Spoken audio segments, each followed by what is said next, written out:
this is Jenny from Homestead Corner, and today we are canning up some unstuffed cabbage soup.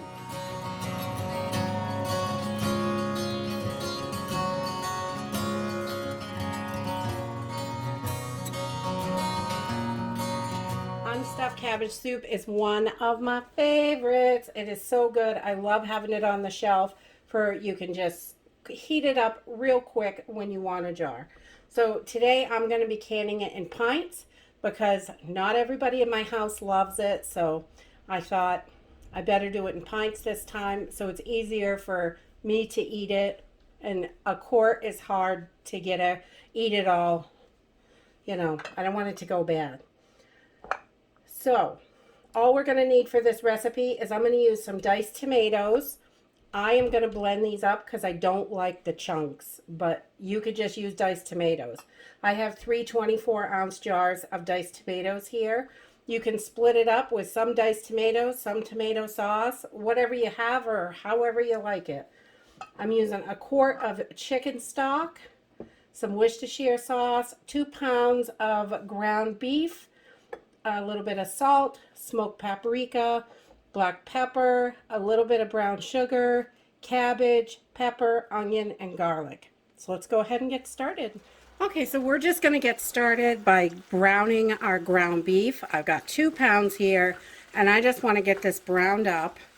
So I'm going to cook it until it is no longer pink. And while I'm doing this, I have cut up my onions and peppers, and I've minced 3 cloves of garlic, so I'm going to throw this right in there. And I have 3 small onions I diced up and 1 pepper. And if I had large onions, I would only do 2 medium or large onions for this. And I'm going to throw these right in because I like the way they taste when they're pan fried with the ground beef. So it gives it just another layer of flavor. You don't have to do it this way. You can just throw it right into the soup. And we're going to get that started in just a moment. Okay, to get the soup base started, I've pureed my tomatoes because that's how I like them. You don't have to. I use 3 24-ounce jars of diced tomatoes. You can leave the diced tomatoes. I have a texture issue with when they're chunky and cooked. I love the flavor, but the texture makes me crazy. So I just puree them, and they're delicious that way.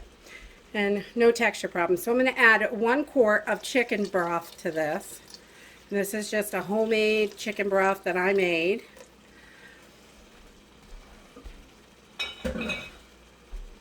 And this is going to start our soup base. And I just have this on a medium heat.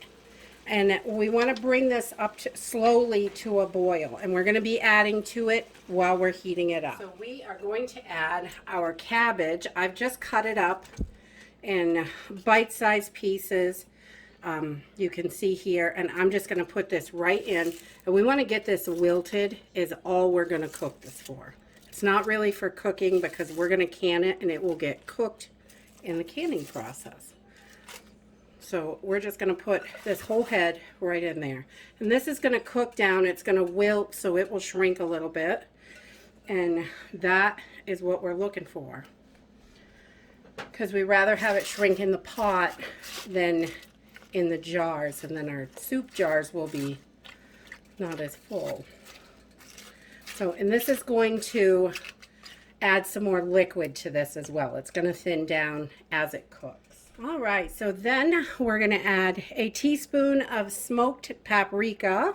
You can use regular paprika, whatever kind you have. You could skip it if you don't like it. And then I'm going to add about a teaspoon of black pepper and about a teaspoon of pink Himalayan salt. Again, you can use any kind of salt. If you use table salt, the iodized stuff, it can kind of make it doesn't make it too cloudy with this, but it can most of your other canning. So I usually always use the pink Himalayan salt just because habit, and that's what we have handy. I'm just going to stir all that in.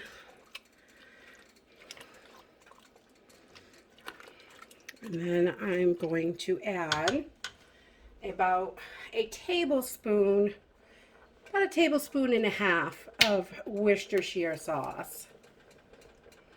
I'm going to add that right in there.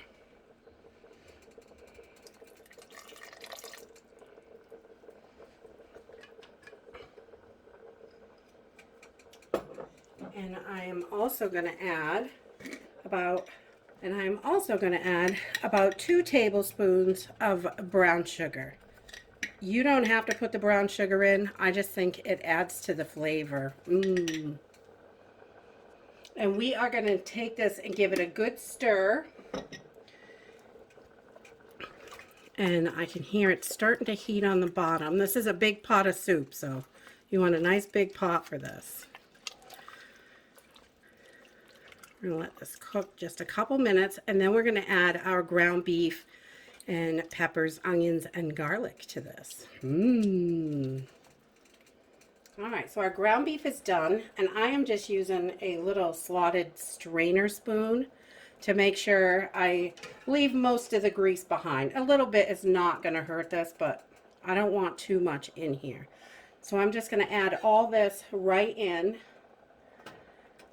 And we're going to give it a good old mix. And this is going to be pretty thick. It looks really thick. It does thin down while it's cooking. If it's too thick for your liking, you could definitely add more broth, add some water, whatever you like. Okay, so I'm just giving this a good mix now that I've got everything in the pot.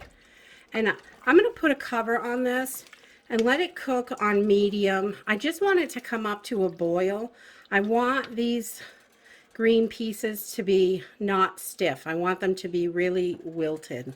So that's the consistency I'm looking for before we start packing it in jars.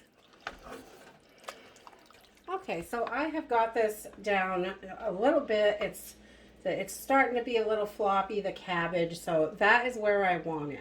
And this is still kind of thick, but it's going to thin a little bit more because that cabbage is really watery, and as it cooks, it releases the juices. And so this is going to thin a little bit more in the jars, but I like it nice and thick.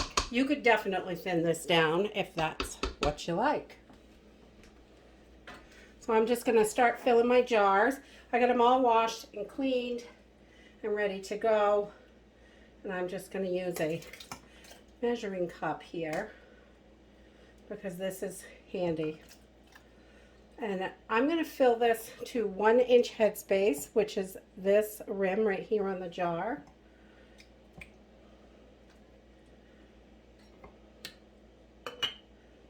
And once we get that nice and full, I am going to use my little citrus peeler, or if you have a debubbler, you want to use that. Make sure there's no bubbles in here. This can catch some bubbles, definitely, from the cabbage. And then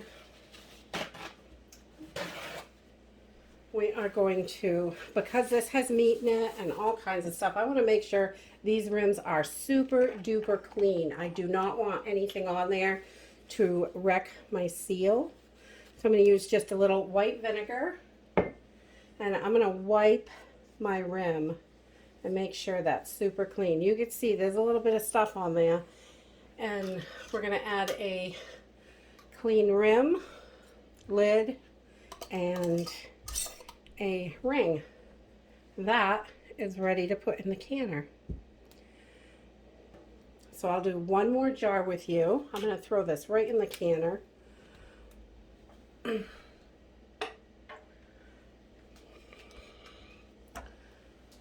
So I just fill this up to 1 inch headspace.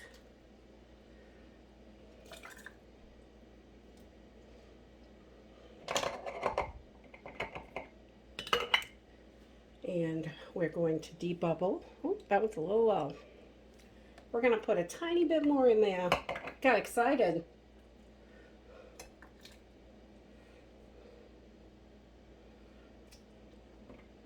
Yeah. And now we're at 1 inch headspace. We're just going to debubble this. Make sure everything gets moved around. no air bubbles in there. We're going to use our vinegar and give this a good wipe on the rim. There's a little bit on the outside of this jar because I got excited on that one. That happens. And then we're going to use a clean lid and a ring, and off to the canner it goes. And I am going to keep filling jars, and when I get to the next step, okay, so once I've got the canner full, I had 10 jars of the soup.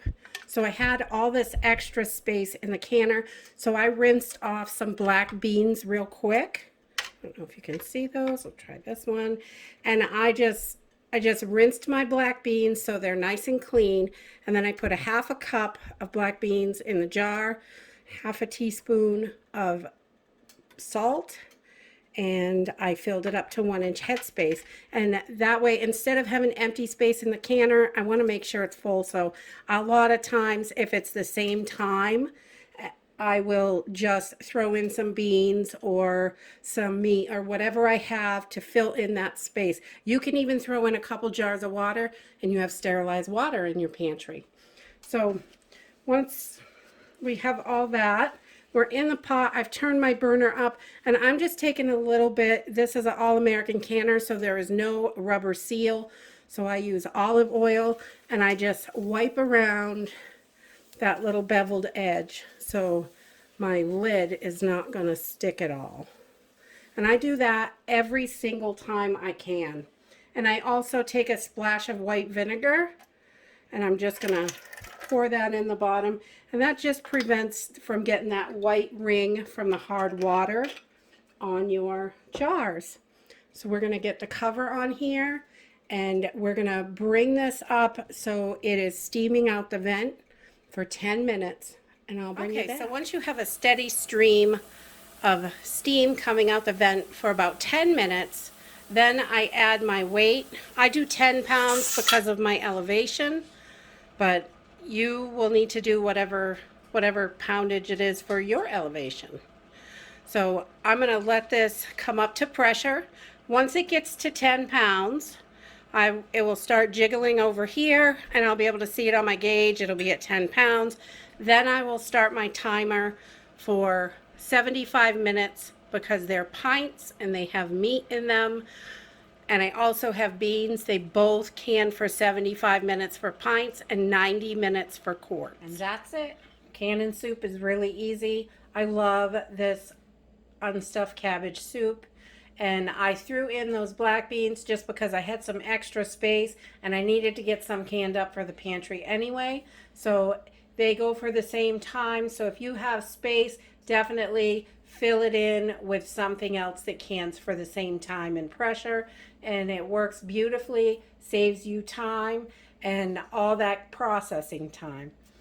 And once these are cooled down, I'll remove the rings, give them a good wash, date them and label them and pop them in the pantry, and they are ready for nice yummy winter meals.